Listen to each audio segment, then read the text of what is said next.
Good afternoon, or welcome to Succession Retirement Planning, what to do with your premises. Thank you all for joining. My name is Will Ellis. I will be your host for the evening. I'm the co-founder and one of the directors here at BW Healthcare Surveyors. Before we start, just to let you know, this will be getting recorded, so you can share it with your colleagues following the event. And I'd also like to thank Bedfordshire and Hertfordshire LMC for helping put this all together. Okay, so without further ado, let's crack on with the webinar. So today, what we're going to be talking about is effectively what to do with your premises when you're going through a succession and retirement planning stage. You've got GPs or partners nearing retirement. Going to talk about what the options are open to you when it comes to your premises. So we'll talk about the options as a whole, then we'll talk about a couple of the specific options in a bit more detail. So one of those options being sale and leaseback. So we'll talk about the pros and the cons of going through a sale and leaseback. Also putting a lease in place, so as an alternative rather than selling the surgery, retaining the asset, putting a lease in place. So we'll talk about how that's going to work as well. And then we'll look at transferring your contracts to another entity as well. So what that is and how that will work. And then we'll also finally talk about how to maximise the value of your premises. So in anticipation of selling the surgery, how to get the most value out of the premises before you do that. And then there will be a Q&A at the end. So if any of you have got any questions or queries at the end, then please feel free. You will see a Q&A tab just above me here. So feel free to put your questions in there. If there's any part of the presentation that you want explaining in a bit more detail, or any specific questions about your particular circumstances that you want answering, then feel free to pop them in there, and then we'll go through those right at the end. Okay, so in terms of what to do with your premises, what your options are. There are several options when deciding what to do with your premises upon retirement. The first option, open to everybody, is looking to find new partners. So they don't necessarily have to be GP partners. I know a lot of surgeons are struggling to recruit new GP partners at the moment, but they can be. You can have nurse partners or pharmacist partners or even practice manager partners as well. So there are other ways and other job roles that can come into the partnership rather than just GPs. And there are innovative ways as well of getting people to join the partnership. So what a lot of owner-occupied practices struggle with is the cost of having to buy into the partnership. So rather than partners having to buy in one go, you could perhaps have a gradual buy-in to the partnership. So let's say somebody's coming in, they need to purchase 25% to buy into the partnership. Rather than buying 25% in one go, they could pay 5% over a 5-year period until they reach that required percentage. So rather than having to pay it all in one go, you could spread it over a period of time, which might assist with that buy-in. So new partners is obviously the first way to go. If you can get new partners, great. What a lot of practices are struggling, like I said, is finding new partners. So alternative to that, if you are struggling, you can look at potentially going through a sale and leaseback. So selling the surgery to an investor, to a third-party organisation who would come in, purchase the premises and put a lease in place. So you would be signing a long-term lease, perhaps 10, 15, 20 years, and agreeing to pay the notional rent that you currently receive from the NHS. You are effectively agreeing to pay that in full to the investor. You would remain as tenants. You'd still provide medical services, still hold the GMS contract, but you just no longer own the premises. So that's in a nutshell what sale and leaseback is. Alternative to that, like I said, is putting a lease in place. So rather than selling to an investor, effectively the retiring partners would become the investors themselves. So they would become the landlords and they would lease it to the remaining partners. And then as and when partners retire, they become the landlords. They take themselves off the lease. And that is an alternative sale and leaseback. That can give some flexibility when it comes to incoming GP partners, because an incoming GP partner can then, rather than necessarily having to buy into the partnership, they can just become partners on the tenant side of it. So just be a signatory on the lease. So they can either buy in and become the landlord and the tenants, or they can just be signatories on the lease and just purely become the tenants. So it gives you a few options when it comes to trying to find incoming partners. You've also got merging with another local practice as an option. So again, there are local practices. If perhaps there's a local practice with a younger set of partners, upon your retirement, they could come in, take over the premises, and take over the contracts as well. So Obviously, your local PCN is probably a good place to start with regards to merging the practices, but speaking to your ICB as well to find perhaps a similar local practice that you could merge together, or effectively they would acquire you, or you may decide to acquire them. So it's an acquisition or a merger. And then you've got transferring the contracts to another entity. So this is something slightly different. Rather than the premises itself, it's more the contract. So who holds the contract? So rather than the partnership holding the contract, it's transferring that contract to another entity, whether that be an employee-owned trust or a PCN or a third-party organisation would hold the contract. And that can remove the liabilities from the lease point of view. So if you went through a sale and lease back, rather than you having the liabilities of signing up to that long-term lease, you could transfer that to another entity. But like I said, we'll talk about all these in more detail. And then the last option is closing the surgery and selling the premises, which is what anybody wants to do. And it's actually one of the main reasons why we put this webinar together in the first place. We've done it up and down the country now for several LMCs, because we had queries from practices who were closing their doors because they couldn't find a way to keep the surgery open. So we've put this presentation together to offer alternative solutions to having to close the surgery and sell as alternative use. So hopefully we'll provide a couple of options today to avoid some of those practices thinking about going down that route. Okay, so one of the things that we're going to talk about in more detail is sale and leaseback. So there are pros and cons of sale and leaseback. So we're going to talk about both. So starting with the benefits of sale and leaseback. So the lease rent will get fully reimbursed by the NHS. So whatever rent, when you go through a sale and leaseback and you lease the surgery back from the investor, that lease rent that you pay the landlord is going to get fully reimbursed by the NHS for the duration. So whatever the landlord charges the rent, the NHS will agree to fully reimburse, as long as you've got clauses in the lease to cover you from that, and as long as that lease had been approved by the NHS. It can also reduce the perceived risk and responsibility of property ownership. So when you go through a sale and leaseback under a traditional lease, the landlord would take on the responsibility of the external repair and maintenance of the premises. You as tenants would be responsible for the internal repair and maintenance of the premises. Now, that's not always the case. And if any of you are already on a lease premises, sometimes the landlords don't want that responsibility. Sometimes they back that responsibility back to the tenant. So it may be a case that you will still, as tenants, be responsible for all repairs and maintenance of the premises, both internal and external. But if that is the case, then you can actually retain a proportion of the rent that you receive from the NHS. So rather than paying the rent in full to the landlord, you can retain somewhere between 5 and 7.5% of that rent to effectively cover the costs of the repairs and maintenance. So the idea is you put that into a sinking fund and use that for any repairs and maintenance that are needed for the external repair, the external part of the building. So either A, the landlord's going to take on the responsibility. If you go through a sale and leaseback, the landlord will be responsible for the external repair, or B, you'll still be responsible, but you should have that money stored away in that sinking funds to cover the costs of that. Number 3, so sale and leaseback is going to remove the burden of ongoing capital investment. So because it's not your premises anymore, it's owned by the landlord, it's up to them to fund any improvements, extensions, etc. to the premises. You'll no longer have to worry about that. It can also help attract new GP partners. So it is seen as a little bit more attractive when you're in a leasehold premises rather than owner occupied. As I've said, touched on before, sometimes it can be extremely costly, quite often hundreds of thousands of pounds to buy a small percentage of the partnership. And that can be quite off-putting for GP partners, whereas when you're in a leasehold premises, they just have to agree to signatures on a lease, effectively just sign a piece of paper ultimately. Now, it is a little bit more complicated than that because there are still liabilities to signing lease, so it's not a magic wand becoming a leasehold premises, but it is just seen as a little bit more attractive to be in a leasehold premises.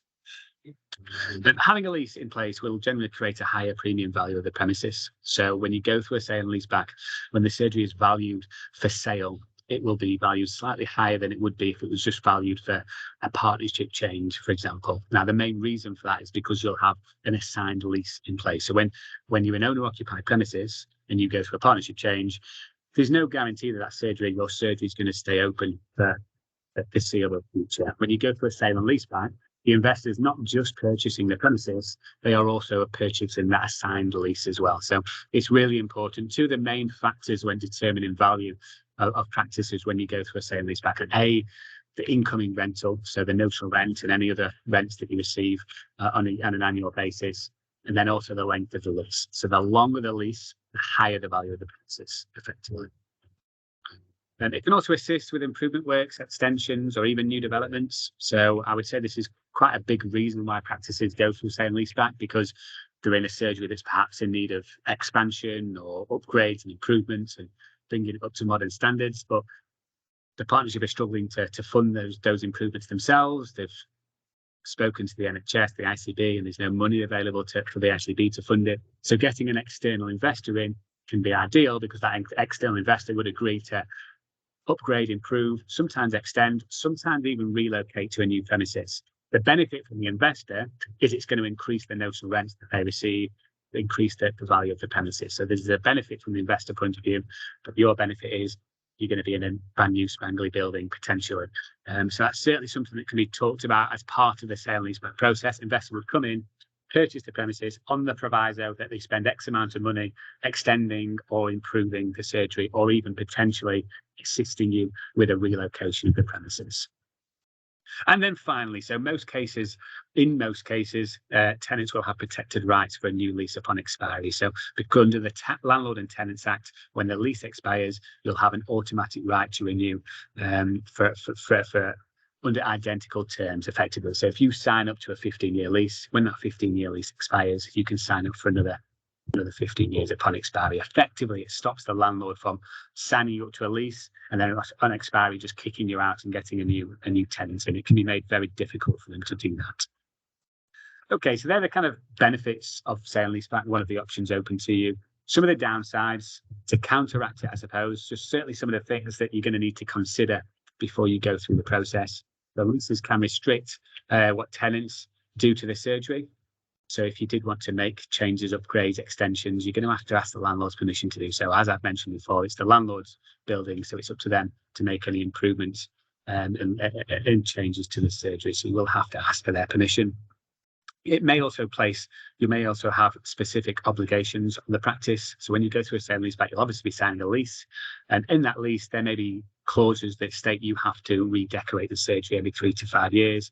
There'll certainly be a clause that states you have to keep the surgery in its current state of repair. So whatever the state of repair is on day one of the lease has to be the state of repair at the end of the lease. Otherwise, you can face financial penalties effectively just to bring that surgery up to its original state of repair. So it's just very important that you are aware of that. Now, these clauses are all open for negotiation as part of the process, so you won't necessarily have these clauses in place. You will almost definitely have the clause that states you have to keep the surgery in its current state of repair. You may not have the clause that asks you to redecorate. That'll just be part of the negotiation process. And it really depends on the current state and maintenance of your existing premises. If it's in need of investment, then you're probably more likely to have clauses in there for you to keep it up to standards. Number 3, so you'll have liabilities under the lease, including rental payments. So as I've mentioned, when you're in a leasehold premises, there are liabilities. Effectively, if you're signing a 15-year lease, you are agreeing to pay that rent for that period of time. Now, although the NHS will fully reimburse you for the rent for that period of time, that is only on the proviso that you continue to provide medical services, continue to hold the GMS contracts. Now, if the surgery were to close for whatever reason, if the partnership no longer wanted to run it as a surgery, or the partners had retired and couldn't physically keep it open, then the partnership, the signatures on the lease, are still going to be liable for the terms and the rent paid to the landlord, even though the NHS may not agree to reimburse you, because effectively you're not providing the NHS services anymore. So that is something to consider. There's a huge benefit when you go through a sale and leaseback on signing a long-term lease, because it's going to increase the value of the premises. But the downside to that is it's going to increase your liabilities as well. So as tempting as it is sometimes to agree to a 15, 20-year lease, because it's going to increase the value by X amount of money, it's going to increase your liabilities as well. So it's just important that you are aware, and you're going to know better than anyone whether the surgery is likely to remain open for that period of time. But it's just being careful not to sign up to too long a lease if you're not confident the surgery is going to continue for that period of time. Now, there are ways to get around that. So if you are worried about that liability, you can insert break clauses into the lease. So you could effectively sign a 15-year lease with break clauses, which would allow you to exit the lease every 3 years, potentially, without penalty. So you can insert break clauses. But again, break clauses are going to have a detrimental effect on the value of the premises. So you're just weighing up the value against the liability, and that's probably a discussion you'll have to have before you go through the process. There are also early redemption penalties that's worth considering. So if you've got an outstanding mortgage on the premises, it's worth speaking to your mortgage provider to find out what the penalty is for paying that mortgage off early, because if you go through a sale and leaseback, you'll no longer own the premises, so you can no longer be eligible for the mortgage. You'll have to pay out the payments, and there may be early redemption penalties. So just a phone call to the mortgage provider to find out what those early redemption penalties are before you go through the process. And you also have to have at least 2 signatures on the lease at all times. So if you're a single-handed partner, you're probably going to have to find somebody else to be signatory on the lease before you go to the sale and leaseback. Although it's not impossible to find an investor with a single-handed GP, it's a lot harder. And what an investor would probably want is a significant reduction in the value if there's only one partner. So it's really advisable to go and find another partner or another organisation who could take over the lease liabilities, which we'll talk about in a moment or two. If you're in a multi-site partnership, so if you've got 5 partners, for example, technically the first 3 partners could leave without having to find anybody to replace them on the lease. But when you get down to the last 2, that's when you're going to face difficulties. And that second to last partner that leaves is going to have to find somebody to replace them on the lease. Otherwise, they'll remain liable for the terms of the lease. So they can still leave, but their name will not come off the lease. Their liabilities will not be removed until they find somebody to replace them. So that's worth considering as well. And then 6, there are potential tax implications for going through a sale and leaseback. So SDLT, stamp duty, land tax, capital gain tax, things like that. So it's worth getting professional opinion and advice from an accountant. So a specialist primary care accountant, just worth, if you presumably already use an accountant, just worth getting advice on those tax implications or what they may potentially be. Okay, so they're the kind of downsides. In terms of the process, if you were interested in a sale and leaseback, the first thing that would happen is you'd have a specialist surveyor, such as ourselves, for example, or other surveyors out there as well, would get a specialist surveyor to value the premises and give you an idea of what the surgery is going to be worth on the open market. Then it's a case of that surveyor agreeing the heads of terms with the partners, so the existing partners, what heads of terms, what lease terms they are happy to sign up to, the length of the lease and what their responsibilities look like. Once that's all been agreed with the partnership, it's a case of taking that lease to the NHS, getting approvals, which is a vital stage of the process. All leases have to be approved by the NHS. And then once that's been approved, it's a case of going to market and negotiating with any interested parties. So that's the kind of process of sale and leaseback, the upsides and the downsides. So certainly some things for you to think about. If you've got any questions or queries specifically about sale and leaseback, feel free to pop it in the Q&A section now. We can go through those at the end. But moving on to another option is putting a lease in place. Alternative to selling the surgery. If you're nearing retirement, but you want to retain the asset, you want to retain the premises, you don't want to sell up, then becoming a landlord and putting a lease in place yourselves is certainly an option. So when you retire, you would become the landlords and your tenants would be the remaining partners. Now, if there are no remaining partners, then you'd have to look at potentially an alternative provider, an alternative organisation coming in and taking over the contracting in leaseholders, which we'll talk about in a moment or two. But putting a lease in place is certainly an option.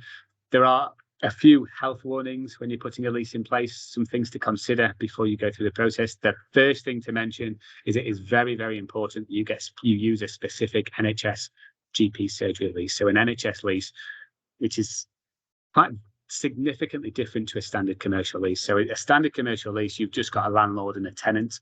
When it comes to the NHS, when it comes to primary care specifically and GP surgeries, you've got that third party with the NHS involved. And it's very, very important that their involvement is documented on the lease. So things like the rent review, for example, the rent reviews will not take place unless it specifically states that those reviews need to be undertaken by the district valuer and the NHS. And if it's just a standard commercial lease, that rent review process will not mention the NHS at all. Now, the issue with that is when you go through a rent review and the landlord proposes an increase in rent, the NHS aren't going to reimburse that. So your rent as a tenant will never stay. This will never change.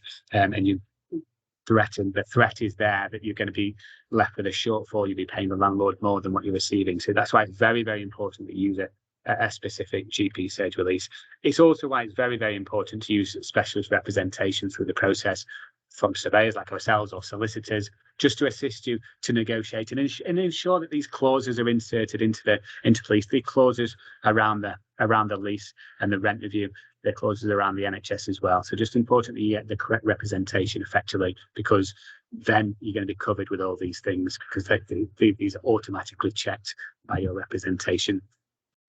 The lease will require approval, as I've mentioned, by the district valuer and the NHS. So the district valuer will need to undertake a value for money report to effectively determine whether it's value for money to pay you that rent for the period of time of the lease, whatever that may be, 10, 15 years. Once that's agreed by the district valuer and approved by the NHS, then that's absolutely fine. They've effectively agreed to reimburse you for the rent for the duration of the lease, as long as you remain and provide medical services.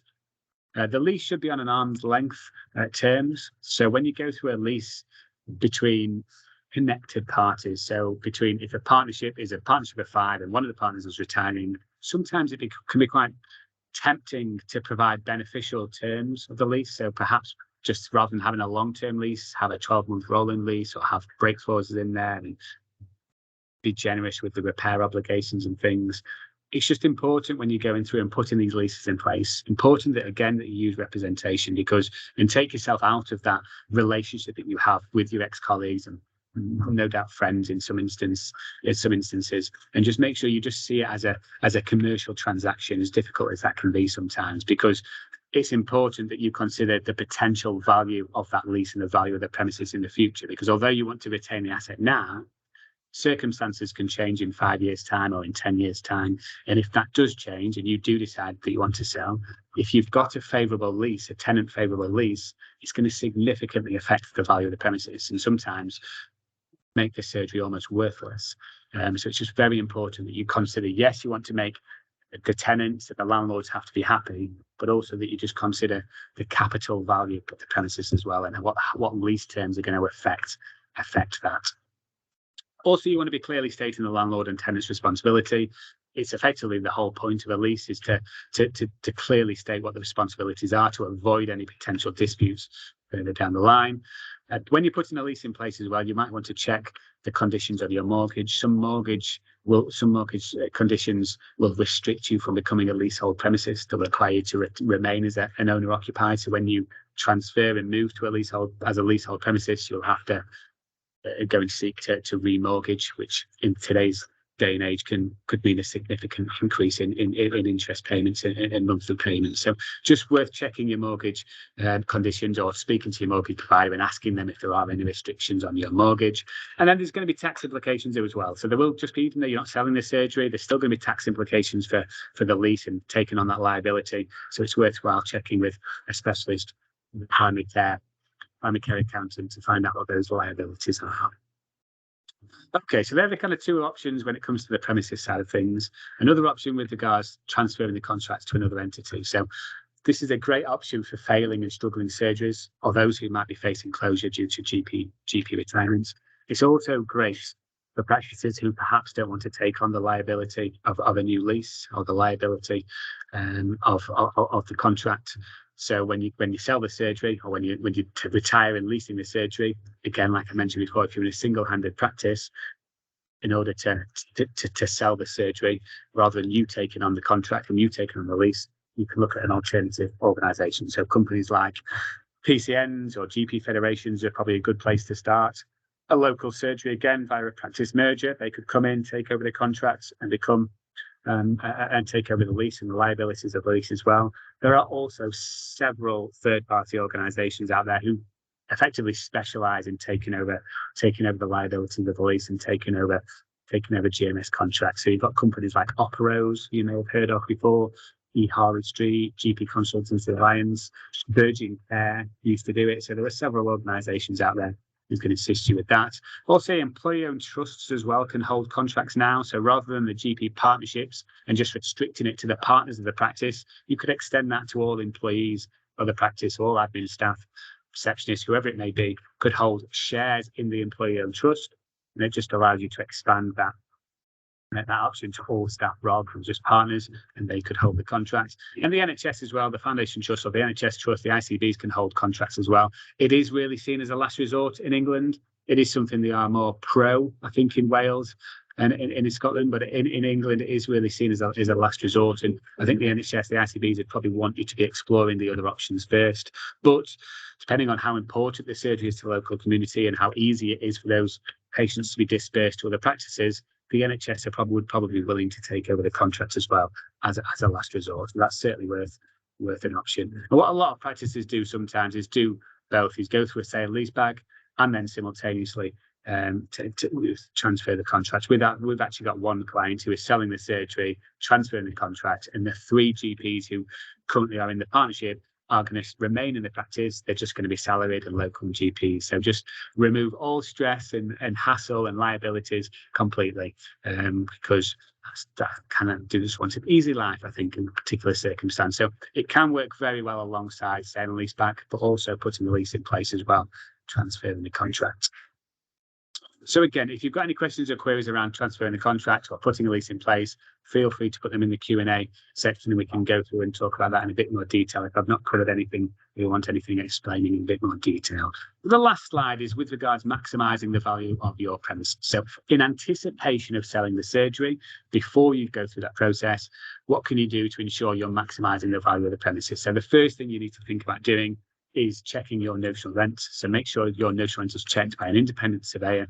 It should really be done every 3 years anyway. So when your review is done by the NHS, you should be getting a second opinion from somebody to make sure that it is in line with the current market and make sure you're not getting underfunded. The majority of surveyors like ourselves will do that on a no increase, no fee basis. So you'd only pay anything if we were successful in getting you an increase anyway. So there's really no risk in having that done, and it just tells you whether your current rent is in line with the current market, or if there's somebody up the road or down the road that's getting 5, 10, 15% more than you, and then it's just bringing you up to that level. So it's important you do that every 3 years anyway, but it is certainly imperative that you do that before you sell the surgery, because increasing the notional rent, even by as little as £1,000, can increase the value of the premises by 10, 15, sometimes even £20,000. So it can have significant impacts on the value of the premises. Other things to look at as well is to ensure any lease agreements and rental amounts are up to date. So if you lease to pharmacists or alternative therapists, dental surgeries, whatever it may be, if you rent any space out to the premises, just making sure that those leases are up to date, making sure you've got leases in place in the first instance. If you haven't, then you really need to be tying your tenants down to leases, long-term leases if possible, making sure those rental amounts are up to date. So if they've been paying the same rent for 3, 4, 5, 6 years, then you probably want to be looking at reviewing those rents as well, instigating any rent reviews that are outstanding in your lease as well. Also making the most of any spare space or non-reimbursable space. Spare spaces always makes practices laugh when we mention that, because I don't know if anybody in the country has any spare space, but if you manage to magic some from somewhere, then it's just making sure that space is fully reimbursed for notional rents. If it isn't, then you might want to consider seeking approval for reimbursement. And if you're not using it for GMS purposes, then it's just potentially looking at how else you can use that spare space, maybe renting it out to a pharmacist or an alternative therapist as discussed. So just looking at ways in which to utilise all space in the premises, basically. And then lastly, looking at upgrades, improvements, even extensions to the surgery. So just ways in which you're going to increase your floor space or upgrade the surgery, which effectively is going to increase the notional rent. So all these things really are connected to increasing your rental amounts. And like I said, even small increases in rental, in annual rental amounts can have significant impacts on the value of the premises. And that is just about it for me. So yeah, over to yourselves really. What I would say before we go into a Q&A is whatever you decide to do next, it is imperative, so important that you receive the correct advice from specialist surveyors like ourselves or other surveyors if you already have surveyors on board, but also accountants, solicitors. There's so much free advice that you get out there. There's an awful lot of conversations. I know ourselves, we're more than happy to have a conversation with anybody and provide free advice, undertake free consultations as well. So just anyway, if you've got any other questions or queries with regards to this, we're always on the end of the phone. So our contact details are here. So if you do want to get in touch, you can email me there or give me a call. I'm more than happy to have a chat. But if you do want to have a quick chat about things now, please do use the Q&A. I'm not sure anyone has any questions yet. I will just bring that up. So hopefully that means that I've covered absolutely everything to do with succession planning, and there are no other stones that need unturning. But if there are, like I said, if it's something you don't want to have a chat with now, if you want to talk about your specific circumstances and your unique circumstances about your particular surgery, drop me an email there, or give me a call. More than happy to have a chat and talk through things with you. I will provide my contact details to the LMC as well. So again, a huge thank you to Bedfordshire and Hertfordshire LMC for putting this together. We have recorded this session, so we will be sending through the recording as well. So if you think this would be useful to any of your colleagues, by all means, share it with them. And if you do want to set up a Teams call with the partners or whatever it may be, just let us know. Always here to help and advise wherever we can. So that's it. It doesn't look like anybody wants to ask any questions, so I will leave you all to your very, very busy afternoons. Thank you ever so much for listening to me ramble on for 30 minutes, and I'll hopefully speak to you all very, very soon. Have a great day. Take care.